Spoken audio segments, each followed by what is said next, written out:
warahmatullahi wabarakatuh.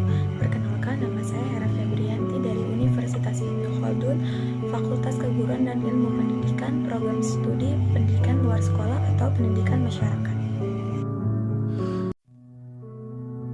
Di sini saya akan menjelaskan tentang komunikasi sosial dan pendidikan. Yang pertama, saya akan menjelaskan definisi komunikasi dan istilah dalam komunikasi.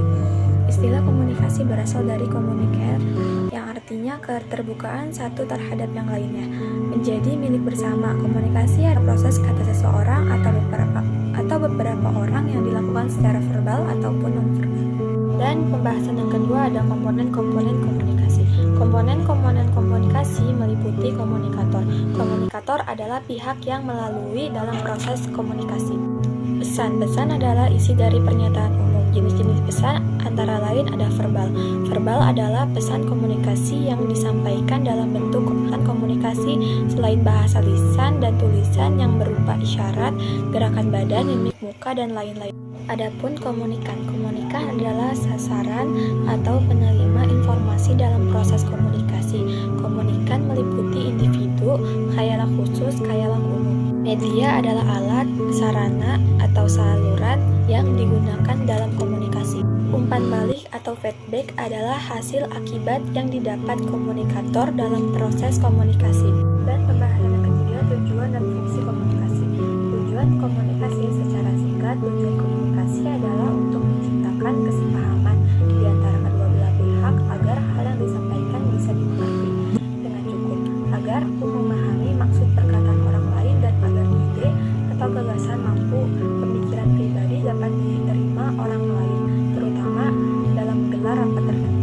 Fungsi komunikasi untuk menyampaikan informasi sebagai penyampaian pendapat agar dapat diterima oleh masyarakat luas atau yang berkaitan sebagai bentuk interaksi dengan orang lain untuk memahami wawasan dan ilmu pengetahuan akan suatu hal. Dan yang keempat ada fungsi komunikasi dalam konteks sosial pendidikan. Fungsi komunikasi sosial dan pendidikan sangat penting karena tugas mendidik dalam dunia pendidikan tidak hanya meningkatkan kemampuan akademik.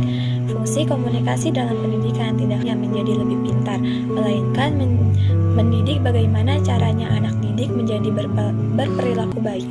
Yang kelima, metode pendekatan komunikasi.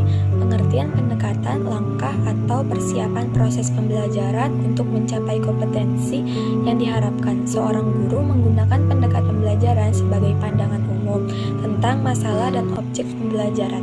Dalam metode pendekatan komunikasi ada macam-macam aliran pendekatan. Yang pertama, ilmiah empiris. Yang kedua, ilmu-ilmu sosial. Yang ketiga, humaniora interpretatif. Dan pembahasan yang keenam ada komunikasi intrapersonal. Komunikasi intrapersonal adalah komunikasi yang terjadi dengan diri sendiri.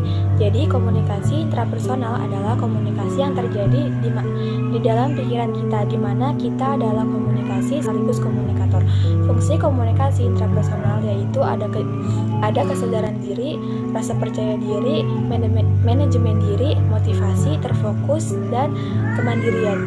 Dan pembahasan yang terakhir yaitu komunikasi interpersonal adalah komunikasi antara dua orang atau lebih secara tatap muka atau bermedia dalam pertukaran komunikasi baik secara verbal ataupun non-verbal.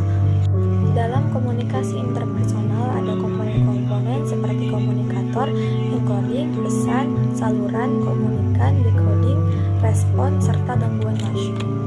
Sekian